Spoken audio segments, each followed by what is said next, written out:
Salam sejahtera semuanya kepada para penonton tanya jawab yang berbahagia. Semoga video ini bisa memberikan pengetahuan dan edukasi kepada para penonton, dan jangan lupa untuk like dan subscribe channel ini ya. Selamat malam Amir. Selamat malam kakak. Ya, bisa buka kamera saudaraku? Enggak bisa kakak. Kenapa? Enggak suka buka kamera. Itu apa itu? Berisik kali di situ. Ya, ini tengah budak-budak main.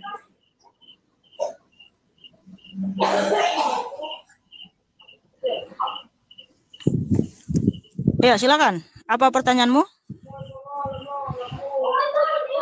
Tolong bertanya dengan santun saudaraku ya, silakan. Oke kak. Kak, itu Yesus ketika jadi manusia dia adalah Tuhan kah? Ya, sesuai dengan firman Tuhan Lukas 2 ayat 11, hari ini telah lahir bagimu juru selamat yaitu Kristus Tuhan di kota Daud. Jelas sekali saudaraku ya. Udah paham? Dia Tuhan manusia begitu ya. Dia Tuhan yang datang ke dunia saudaraku. Ciri-cirinya macam manusia kah atau Tuhan kak? Ya, kita kan diciptakan bergambar dan rupa Tuhan Yesus. Terima kasih Davan, terima kasih. Oke, berisi sekali di situ ya.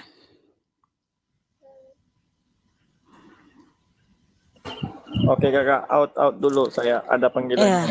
Ya, terima kasih saudaraku, God bless you. Nah, begitu dong. Halo kakak. Halo juga Ito Ya. Nandar. Ya, kakak Mikana sehat? Bentar dulu. Kayak ketawa jin. Jangan bawa Apa, jin lah ke sini. Gak canggih kami kada ganti soundcardnya lah. Oh, udah ganti songkatmu ya? Ya ganti, saya ada 2 nih. Oh, lagi banyak dapat gift ya, koin kemarin ya? Enggak, saya beli sendiri.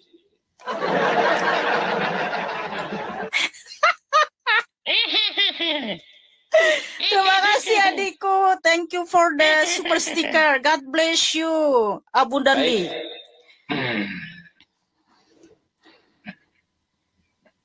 Kami kana. Tapi ngomong-ngomong, Nandar, kenapa lu kalau diajak diskusi mulutnya ngerocos aja gitu, kayak inang-inang sambung? Makanya pakai timer, mau pakai timer. Mau enggak? Kamu sekarang mau bahas apa? Yesus kawin. Di mana ayatnya Tuhan Yesus kawin? Wahyu 19 ayat ke-7. Mau saya bacakan? Saya bacakan ya. Saya bacakan, Mikana. Jadi aku juga boleh bertanya ya? Boleh, bertanya bebas, balik ya? Bebas. Boleh bertanya balik.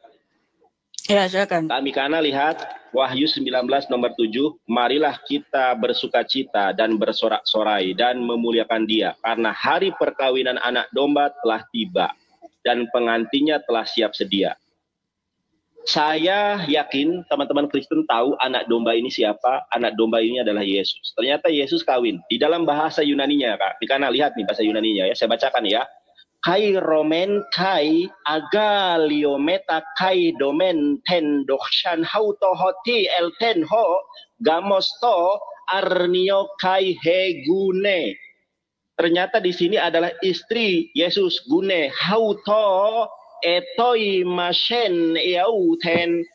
Ternyata Yesus ini menurut bapak-bapak gereja akhir zaman, nih Rasul gereja orang-orang kudus zaman akhir awal namanya Orson Hyde mengajarkan bahwa Yesus menerapkan poligami dan menikahi Maria Magdalena, Marta dan Maria dari Betania dan mengasuh anak-anak mereka. Gereja orang-orang kudus saja mengakui bahwa Yesus menikah, bahwa Yesus poligami, bahkan istrinya 3. Di mana tadi itu? Wahyu berapa? Wahyu 19 ayat ke-7. Yesus menikah di sorga. Jadi di dalam Kristen juga di sorganya ada pernikahan. Tidak ada dalil di dalam surga Kristen, tidak ada pernikahan, tidak ada. Silahkan Kak. Oke, jadi ya. Wahyu 19 ayat 6 sampai 10 itu kita baca dulu ayatnya ya. Lalu aku mendengar seperti suara himpunan besar orang banyak, seperti desau air bah dan seperti debu guruh yang hebat, katanya. Haleluya, karena Tuhan Allah kita yang maha kuasa telah menjadi raja. Marilah kita bersukacita dan bersorak-sorai dan memuliakan Dia, karena hari perkawinan anak domba telah tiba dan pengantinnya telah siap sedia. Dan kepadanya dikaruniakan supaya memakai kain lenan halus yang berkilau-kilauan dan yang putih bersih.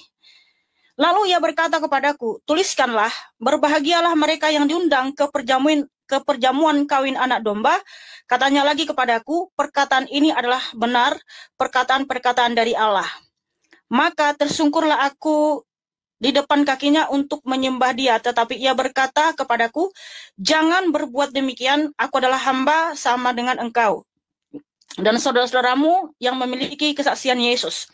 Sembahlah Allah, karena kesaksian Yesus adalah roh nubuat. Jadi gini ya teman-teman, Ya. tuduhannya Sinandar ini tidak benar, karena perjamuan kawin anak domba dan juga pengantinnya telah siap sedia, bukan berarti diartikan secara harafiah atau secara tekstual ada perkawinan suami istri diikat dengan kasih, entar dulu, dengan kasih apa ya, bentar. Kalau kasih eros ya, kasih eros ya. Kasih eros. Kasih eros kayak gimana Kak Mikana? Baru dengar saya kasih eros. Coba Kak Mikana baca 1 Korintus 4 ayat. Sebentar dulu, sabar, jangan dipotong. Ya. Siap. Oke, sebentar. Silakan. Jangan dipotong dulu. Iya, silahkan Kak. Ayo guys, tap-tap layar guys, biar nggak kena report aku. Nanti rungkat nanti. Ya, tap-tap layar gratis. Tap-tap layar aja pelit. Coba kami kana tobat ya. Ternyata di dalam. Oke, iya. Iya. Jadi ya, di sini, ya. bentar dulu. Iya. Aku mau menjawab, bukan aku mengiyakan suruhan apa tadi itu ya, anjuran baik, itu silakan, ya. Silakan. Jadi teman-teman, di Wahyu 19 ayat 7 itu dan 8 bukan berarti ada perkawinan antara suami dan istri yang diikat dengan kasih eros. Nah, Kasih apa eros itu apa? kasih eros? Eros itu adalah perasaan, bukan. Eros namanya. Iya, di dalam bahasa Yunani ada 4 jenis kasih ya. Ada kasih eros, ada kasih filia, ada kasih storge, ada kasih agape. Jadi kasih eros itu di mana ada 2 lawan jenis yang saling mengasihi, itu antara suami dan istri. Nah, kalau kasih filia itu kasih dalam persaudaraan. Kasih storge itu adalah kasih dalam ikatan karena saudara. Nah, kasih agape itu adalah kasih Allah kepada umatnya. Nah, jadi di perkawinan anak domba ini, di sini kita akan terikat dengan kasih agape dengan Tuhan, dan pengantinnya itu siapa? Pengantinnya itu adalah gereja. Gereja itu siapa? Semua umatnya Tuhan Yesus. Maka memang kita itu gereja disebut pengantin, dan Tuhan itu mempelai. Itu adalah makna alegoris atau perumpamaan. Kenapa disebut perjamuan kawin? Sebab kalau di acara pesta kawin ini kan perumpamaan ya. Ini perumpamaan, perkawinan itu perumpamaan. Bukan secara harafiah ada tadi perkawinan antara suami dan istri yang dimana diikat dengan kasih eros. Tetapi di sini adalah dimana itu sudah akhir zaman, Tuhan Yesus datang menjemput umatnya. Makanya ada pesta besar, tapi pesta besar itu bukan disediakan 100 istri untuk sama itu laki-laki ya. Nah, tetapi di sini adalah bahwa kita terikat dengan kasih Tuhan Yesus selama-lamanya, hidup bersama dengan Tuhan Yesus kekal abadi selama-lamanya. Yang ini juga ya bersambung ke Wahyu 21. bahwa kemah Allah ada di tengah-tengah kita, dan kita akan bersama-sama dengan Tuhan Yesus, ya, hidup dalam kasih-Nya, di mana nanti kita akan dikumpulkan di Yerusalem baru, di kota yang kudus, yaitu di Wahyu 21. Jadi saudaraku Nandar dan semua teman-teman di sini yang tidak paham, bahwa Wahyu 19 ayat 6 sampai 10 itu bukan secara harafiah ada perkawinan antara suami dan istri, tetapi itu adalah perumpamaan. Kenapa disebut perkawinan? Karena kalau kita lihat di acara perkawinan itu ada namanya pesta, ya, bersukacita, bersukaria, karena ada pesta besar, ya. Nah, jadi di sini nanti akan ada pesta yang sangat besar, bukan berarti dengan pesta pora, ya. Artinya kita ada dalam kesukaan yang besar karena mempelai kita, yaitu Tuhan Yesus, telah datang menjemput pengantinnya, yaitu gereja, semua umat di dunia ini yang percaya kepadanya. Jadi itulah maknanya, ya. Karena Tuhan Yesus itu ya adalah Allah yang kudus, Allah yang suci, Allah yang mulia, tidak akan pernah, ya, mengajarkan bahwa di surga itu ada kawin-mawin. Justru Tuhan menyatakan di Matius 20 ini, ya, bentar, ya. Markus 12 ayat ke-25, saya kasih tahu. Markus 25. Sebentar, nggak usah kamu diam dulu. Siap. Ya kan kamu lagi cari tuh. Markus 12 ayat 25, tidak ada kawin-mengawin. Matius 22 ayat 30, ya. Ayat 29 sampai 30. Tuhan Yesus menyatakan, siapa yang mengajarkan di surga ada kawin-mawin, itu ajaran sesat, ya. Dengan jelas Tuhan menyatakan bahwa nanti di waktu hari kebangkitan itu apa? Kita dikumpulkan di surga, saudaraku, bersama-sama dengan Tuhan Yesus. Di situ kita hidup kekal abadi, ya. Dan di sana tidak ada kawin-mawin. Justru Tuhan Yesus sudah menasihatkan, sudah menyarankan, ya, bahwa kalau ada, ya, ajaran di surga itu ada kawin-mawin, itu ajaran sesat. Nah, sekarang pertanyaan saya, Anandar, kepadamu. Sebentar, saya tanggapi dulu dong. Enggak, udah cukup. Loh, kok nggak cukup? Saya tanggapi dulu. Baru setelah itu kami karena jawab, bertanya. Enggak, sekarang saya mau bertanya. Saya belum, iya, nanti saya jawab. Saya tanggapi dulu yang tadi. Nanti setelah saya tanggapi, baru Kak Mikana tanya. Kan enak nih. Saya tanggapi, ya. Kak Mikana, Wahyu 19 ayat ke-7 bukan sebuah perumpamaan. Kenapa? Kalau sebuah perumpamaan, maka perikopnya jelas nih. Matius 21 misalnya, ya. Matius 21 ayat 28 sampai dengan 43 itu ada perikopnya nih. Perumpamaan tentang perjamuan kawin, ya. Matius 21 misalnya. Matius 21 ayat berapa sama Matius 22. Itu ada perikopnya, perumpamaan. Itu suara apa itu, Kak? Nah, sedangkan Wahyu 19 ayat enggak, di mana? Bentar. Di mana? Matius 21?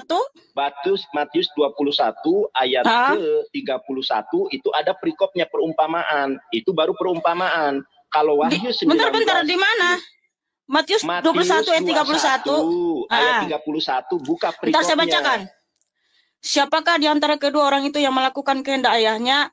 Nah, ini juga perumpamaan. Lah iya, ya, memang itu perumpamaan. Tapi kalau iya, Yesus tapi kawin, bentar. Aduh, ini belum saya selesai. Nanti itu di Matius 22 itu, di Wahyu 19 itu, ya. Itu juga perumpamaan tentang perjamuan kawin. Bukan, ini saya tunjukkan. Oke, di Matius 22. Di Matius 22 ini adalah, ya, sama dengan di Wahyu 19 itu. Ada di situ perumpamaan tentang perjamuan kawin. Beda, ya. Ini saya tunjukkan. Sekarang saya mau tanya sama kamu. Kenapa saya di An-Naba 33. Bentar. Tanggapi dulu, selesai. Di An-Naba 33, ya. Apakah benar di surga kalian disediakan gadis-gadis montok? Iya, sebentar. Iya, jawab dulu, jawab. Iya, saya sanggah dulu yang tadi. Kenapa kamu ketakutan? Kalau kamu nggak jawab, bukan ketakutan. Di situ sudah jelaskan. Di Matius 22. Bentar, di Matius 22. Saya jawab. Aduh, kamu di Matius 22 di situ sudah ada perumpamaan tentang perjamuan kawin. Kamu baca. Iya, enggak lanjutannya. Ini sama, ini komparasi. Matius 22 ayat di Wahyu 19. Setelah itu kamu bertanya. Sekarang pertanyaan saya. Kamu ngomong 5 menit, saya enggak. Kamu ngomong 5 menit, saya...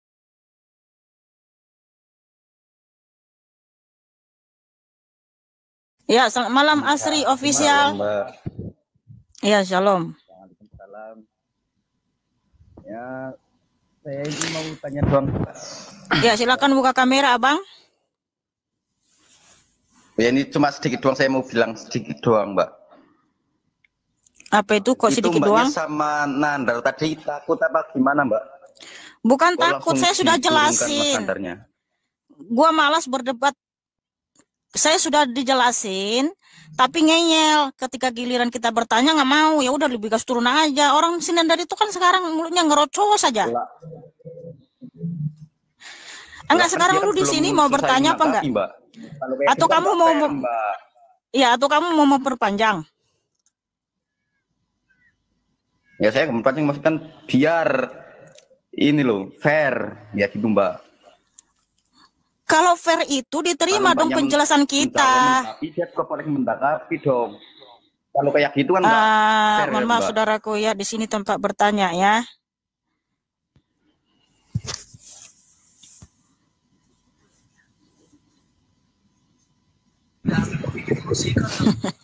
Ya, selamat malam Adi. Halo Adi, selamat malam. Adi, selamat malam Adi. Halo.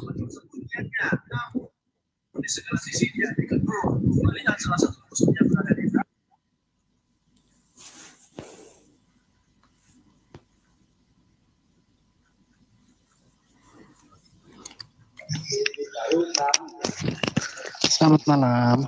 Ya, selamat malam, Kurios. Ya, mau tanya ini tadi kenapa sama itu? Silakan buka kamera. Siapa tadi namanya itu? Nandar, kenapa dilempar itu? Silakan buka kamera. Nggak bisa. Kenapa kau nggak bisa buka kamera? Nggak bisa buka kamera ini. Ini lain kali kalau anu siap-siap itu kalau sama Nandar, nggak usah takut-takut lah. Apa? Nggak usah takut-takut sama Nandar. Bukan takut, malas gua berdebat, mulutnya ngerocos melulu. Malu-maluin kalau takut itu lagi ngomong diturunin. Bertanya aja bang, nggak usah banyak apa namanya, nggak usah banyak ngomong, langsung bertanya aja abangku. Saudara-saudara sekalian, pada video yang baru saja sudah kita saksikan bersama-sama ini, ada sebuah narasi yang menarik dari seorang apologet Islam yang bernama Yonathan Nandar, di mana pada video ini dia mengajak Mihana untuk berdebat lintas agama, di mana dia membawa tema bahwa Yesus itu ternyata menikah. Pernyataan atau narasinya itu adalah tentang Yesus itu ternyata menikah dan bahkan berpoligami. Pernyataan dari Yonathan Nandar itu diperkuat dengan data atau ayat di Alkitab, yaitu Wahyu 19. Ayat 7. Tentu saja pernyataan tersebut dibantah oleh Mihana, dan kita semua sudah mendengarkan bagaimana penjelasan dari Mihana. Silakan para penonton sendiri yang menilai penjelasan dari Mihana ataukah narasi dari Yonathan Nandar yang kira-kira benar dan masuk di akal serta logika. Silakan menulis di kolom komentar untuk pendapatnya. Terima kasih. Jawabannya lihat ayat di Alkitab. Wahyu 19:7. Marilah kita bersukacita dan bersorak-sorai, dan memuliakan Dia. Karena hari perkawinan anak domba telah tiba, dan pengantinnya telah siap sedia. Markus pukul 12:25. Sebab apabila orang bangkit dari antara orang mati, orang tidak kawin dan tidak dikawinkan melainkan hidup seperti malaikat di sorga. Matius 21, lihat perikopnya di ayat 28-43.